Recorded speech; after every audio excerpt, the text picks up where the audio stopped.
Hey up YouTube, real quick one today I hope. What I'm going to do, I had some really sketchy germination with my safe patty pan seeds. So what I'm going to show you how to do today is how to test fire some seeds, and then I'm going to tell you what I'll do because I haven't done a before and after video. I'm going to tell you then what I would do afterwards. So if that all sounds cool, I'm trying to churn out the hint and tips as much as I can at the moment. Please hit that subscribe button. I'm firing out quite a few of them at the moment. Hit that like button if you like what I'm doing. Without further ado, let's get on.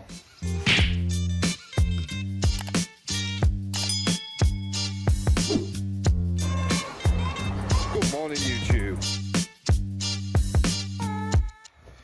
Okay guys, so as I've already mentioned, it's going to be a dead quick one.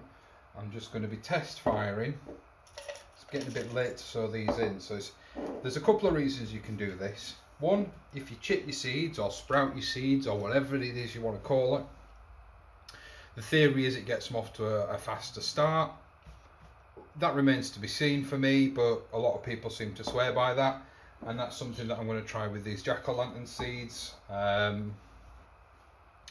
for me, when it comes to self-saved seed, I find that if you get a poor germination, now I've done this with sweet corn, peas, chilies, tomatoes and now squash, I tend to find that if you get a poor germination first sowing, then try this, and you can either, once they've sprouted, you can either then pop them up, or you know, if you count how many sprouted versus how many haven't sprouted, you get a rough idea of how many you'll need to sow.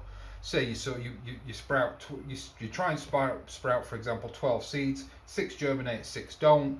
If you want 6 plants, you either plant those 6 on, or you know to put in pots about 12 seeds and you should get roughly about 6 plants.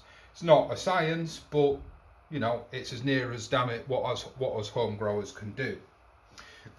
Excuse me. It's a really simple process.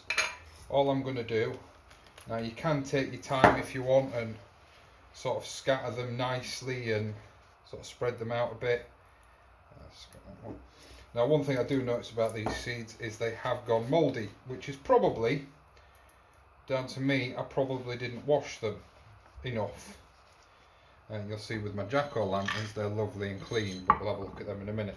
So all I'm going to do, because I don't want that many of these plants, the courgettes and patty pan squash, they're a heavy producer, so I don't want that many. Now I'm hoping, let me just check, make sure you can see that okay.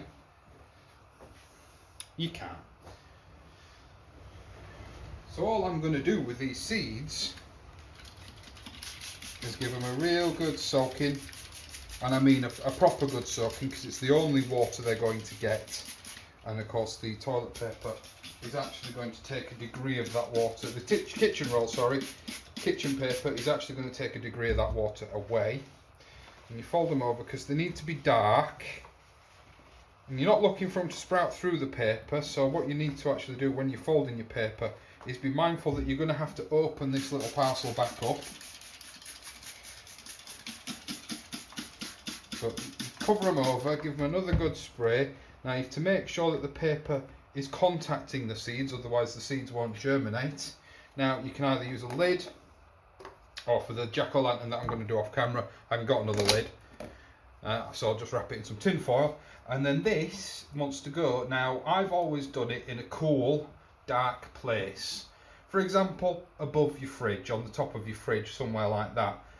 And what you want to do with these guys is you want to check them every 24 hours. It's not, you know, the end of the world if it goes 2 days or if it goes 36 hours. You know, you don't need to set your clock by it, but you do need to be checking them with some regularity. You shouldn't need to respray them, you shouldn't need any more water, but you do need to check them, because once they're sprouted you don't want them trying to root into the kitchen paper. We're not growing microgreens here. That is something we're going to do in another video, but it's not what we're doing here today. So I'm going to label the top of this box. We're going to put these in a cupboard above my fridge, and I'm going to leave them, and I'll check on them tomorrow and the day after and the day after that. And once I've got I only want 3 or 4 plants. So if 3 or 4 sprout, great. All I'll do then is I'll fish them out and I'll pop them in some compost in a pot. That's it for me. That's all you need to do. Like I said, I have done this with many different things. If you're doing peas, sweet corn, things like that, if you soak them overnight first, or at least for a few hours, in either straight up water or water with something like a very, very weak solution of seaweed fertilizer in it, something like that, that works really well. It'll soften them up, plump them up, then you put them, once again, kitchen paper in a container, cool dark place, leave them to germinate, check them daily. And I mean, what you can do is you can take out the ones that have germinated, and if you want to give the others a bit more of a chance, you can take them out, put the cover back on, put them back in a cupboard, leave them there for another day or two, check them again. If there's any more sprouted, pop them on, so on and so forth. That's actually what I did with my Sugar Rush Peach chilies year before last.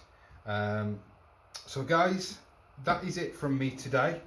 Real simple, short, quick one. I hope you enjoy it. I hope it solves some of your questions. The most popular use for this in April is parsnip seeds. Parsnip seeds are notorious for having poor germination. You can chit or sprout them like this and then plant them out in situ in a well prepared little trench, and they'll be more than happy with that. So guys, that's all from me today. Hope you're staying safe, hope you're staying well. Remember, we are here in the UK, we are still, and I don't like droning on about it, but we are still in lockdown, so stay safe, follow the guidelines, and I'll see you at the weekend.